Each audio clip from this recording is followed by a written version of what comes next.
বিসমিল্লাহির রহমানির রহিম। যদি সম্পর্ক বাঁচাতে মান অভিমান ইগো ভুলে এগিয়ে যেতে হয় তবে এগিয়ে যাও, কিন্তু বারবার যদি তোমাকে যেতে হয় তবে সেটা বুঝে শুনে থেমে যাও। আসসালামু আলাইকুম ভিউয়ার্স, কী অবস্থা, কেমন আছেন? আশা রাখি সকলেই ভালো আছেন নিজ নিজ অবস্থান থেকে, এবং আমিও আপনাদের দোয়ায় ও আল্লাহর অশেষ রহমতে আমার অবস্থান থেকে ভালো আছি। আজকে নতুন দিনে নতুন আরও একটি ভিডিও নিয়ে আপনাদের সামনে হাজির হলাম। আমি তাহমিদা, রাজশাহীর মেয়ে, বগুড়া থেকে বলছি। আজকে সকালে নাস্তার পর্ব আর দেখানো হয়নি, ভিডিওটা একদম লং হয়ে যাবে, যার কারণে আমি অনেক কাটছাট করে আজকে আপনাদের সামনে এই ভিডিওটি তৈরি করলাম। আশা রাখি ভিডিওটি আপনাদের কাছে ভালো লাগবে, আর অবশ্যই আপনারা শেষ পর্যন্ত আমার সাথেই থাকবেন। তো আমি আমার সেকেন্ড বেডরুমটা গুছিয়ে নিচ্ছি। এটা আমার বড় মেয়ের ঘর। তো যাই হোক, আমি গুছানোর পরে আমি দুপুরের রান্নার আয়োজনে চলে যাব। তো এই তো আমি গোছাচ্ছি আর আপনাদের সাথে একটু করে শেয়ার করে নিচ্ছি।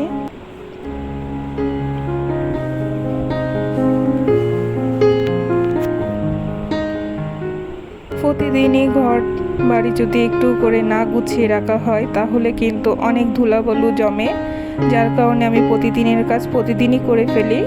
ফার্নিচার বা বেডগুলো যদি প্রতিদিন না মুছে রাখি তাহলেই কিন্তু একদমই পুরাতন মনে হয় যে কবে থেকে যে আমি হাত দেইনি।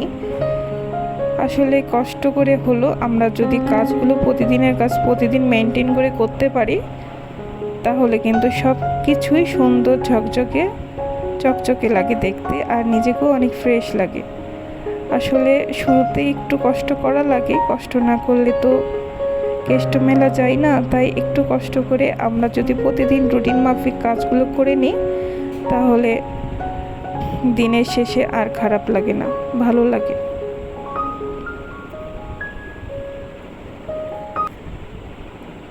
আজকে বিরিয়ানি রান্না করব মুরগির মাংস দিয়ে। তো আমি মাংসটা কিন্তু অফ ক্যামেরায় রান্না করে নিয়েছিলাম, মানে রান্না করতে দিয়ে এদিকে কিন্তু আমি বেডরুমটা গুছাচ্ছিলাম। তো এইভাবেই কিন্তু আমি কাজ করি, সব দিকে তাল মিলিয়ে।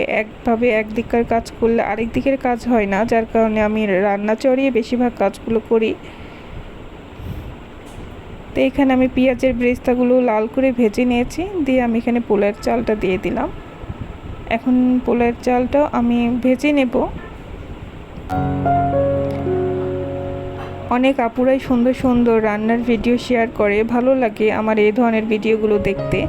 কিন্তু আমরা তো আর বাসায় সেইভাবে স্পেশালভাবে রান্না করি না। আসলে ঘরোয়া উপায়ে যেভাবে আমি রান্না করি সেইটাই আপনাদের সামনে উপস্থাপন করার চেষ্টা করি। আশা করি আপনাদের কাছে ভালো লাগবে। আমার কাছে যখন যেইটা হাতের কাছে থাকে আমি সেইটা দিয়ে আমি রান্না করে ফেলি। এমন না যে এইটা নাই দেখে আর রান্না করাই হবে না, আসলে যখন যা থাকে তা দিয়ে আমি সামলাই নিই। আর টেস্টেরও কিন্তু কোনো হেরফের হয় না, আল্লাহর রহমতে টেস্ট কিন্তু ঠিকই থাকে। যেরকম আজকে এখানে আমি একটু টক দই দিলে কিন্তু ভালো লাগতো, তো টক দই ছিল না। তো আমি কিন্তু অফ ক্যামেরা একটু দুধ দিয়েছিলাম, আসলে সেটা স্কিপ হয়ে গেছে। আর শেষে নামানোর আগে আমি একটু বিরিয়ানির মশলাটাও ছিটাই দিয়েছিলাম। আমার রান্না তো শেষ, এবার খাবার বেড়ে দিচ্ছি আমার মেয়েদেরকে। আমার এখানে ছোট মেয়েকে খাবার খাইয়ে দেওয়া লাগে, মাঝে মধ্যে ও নিজের হাতেও খায়, আবার আমি কোনো সময় খাওয়াই দিই।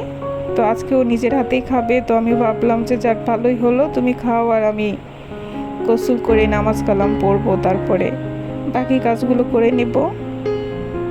কাজের কিন্তু শেষ থাকে না। দুপুরে যদি একটু রেস্ট করি তারপর দেখা যায় যে আরও একটা কাজ সামনে চলে আসে। এই যে আমার বারান্দার অবস্থাটা একটু দেখাই দিচ্ছে আপনাদের সাথে। আমার গাছের ক্যাপসিকামগুলো কেন যেন পোকাতে খেয়ে নিয়েছে। অনেক আপুরাই কিন্তু আমার বারান্দাটা অনেক পছন্দ করে, আমার এই ছোট্ট বেলকুনিটা। তো একটু আপনাদের সাথে আমি শেয়ার করছি আমার গাছগুলো। এখানে মরিচ গাছের মরিচগুলো কিন্তু অনেক লাল লাল হয়ে গেছে। আসলে কি হয়, পাড়তে কিন্তু অনেক মায়া লাগে, মনে হয় যে গাছেই থাক, গাছেই সৌন্দর্য লাগে দেখে। এই যে আমার কথা বলতে বলতে কিন্তু বিকাল টাইমটা কিন্তু পার হয়ে গেছে, এখন কিন্তু প্রায় সন্ধ্যার আগ দিয়ে। তো আমি এখানে পিৎজা তৈরি করব, যার কারণে এখানে আমি মুরগির মাংস, বুকের মাংসটা নিয়েছিলাম ব্রয়লার মুরগির, তার সাথে গাজর, আলু সব কিছু দিয়ে এখানে পেঁয়াজ কুচি আর গরম মশলা, আদা রসুন বাটা, যা যা ময় মশলা লাগে সব কিছু দিয়ে আমি মাখিয়ে এখানে কিন্তু চড়াই দেব। আমি এটা যে পিৎজার ভিতরে যে পুরটা দেয় সেটা আমি এখানে রেডি করে নিচ্ছি। সন্ধ্যার পরে পিৎজাটা বানাবো তাই। এখন পর্যন্ত যে সকল আপু ভাইয়ারা আমার এই ভিডিওটির সাথেই আছেন, আশা রাখি আমার ভিডিওর কোনো একটি অংশ একটু হলেও আপনাদের কাছে ভালো লেগেছে। আর সেই ভালো লাগা থেকে আপনার কাছে আমার একটা অনুরোধ রয়ে গেছে, প্লিজ আমার ভিডিওটিতে একটি লাইক করে দেবেন। আর এই ধরনের ভিডিও যদি আপনারা সব সময় পেতে চান তো আমার চ্যানেলটি সাবস্ক্রাইব করে আমার চ্যানেলের পাশেই থেকে যেতে পারেন। আর যদি এই কাজটি আপনি অলরেডি করে ফেলেছেন তাহলে আপনাকে জানাই অসংখ্য অসংখ্য মন থেকে ভালোবাসা ও দোয়া। আমি এখানে পিৎজার ডোটা কিন্তু তৈরি করে নিয়েছি, আগে থেকে কিন্তু মাখিয়ে রেখেছিলাম, আসলে ভিডিওতে আর শেয়ার করা হয়নি। তো কিছুক্ষণ রেস্টে রাখার পর আমি এটা আবার ময়ন করে নেব।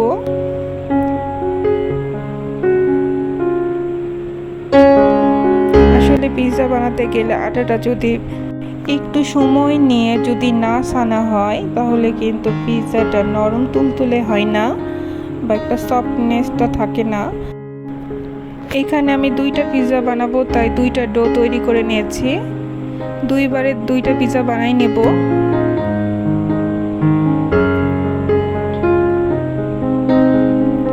আমি এই যে একটা ফ্রাই প্যানে আমি হাত দিয়ে চেপে চেপে কিন্তু গোল রুটির মতন করে নিয়েছি।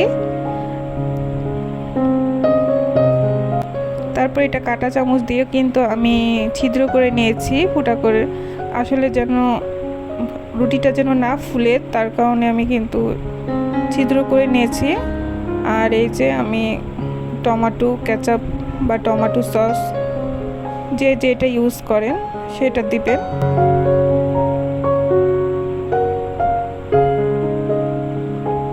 তারপরে আমি যে মুরগির মাংসটা রান্না করে রেখেছিলাম সে পুরটা দিয়েছি, মজরেলা দিয়েছি আর মেয়োনিজও দিয়েছি। আসলে মেয়োনিজ দিলে আমার কাছে ভালোই লাগে, এটা অনেকেই দেয় না, শুধু মজরেলা দিয়েও করা যায়। তো আমি এখানে মজরেলা চিজটা ইউজ করেছি, এটা আমার কাছে বেশি ভালো লাগে।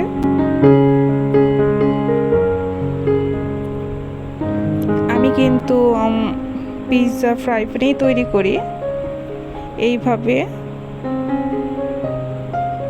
আমার ইলেকট্রিক চুলাতেই কিন্তু আমি এইভাবে অল্প হিটে তৈরি করি, আমার কাছে এটাই খুব সহজ মনে হয়। এই যে 15 মিনিট লাগে তৈরি হতে। আমার প্রথম পিৎজাটা কিন্তু হয়ে গেছে, এরপরে কিন্তু আমি দ্বিতীয় পিৎজাটাও বানিয়ে নেব। দেখতে দেখতে কিন্তু আমি ভিডিও একদম শেষ প্রান্তে চলে এসেছি। আজকে আমার এই ছোট্ট ভিডিওটি আপনাদের কাছে কেমন লাগলো প্লিজ কমেন্ট করে জানাবেন আমাকে। আপনারা সকলেই সুস্থ থাকুন, ভালো থাকুন, সে পর্যন্তই।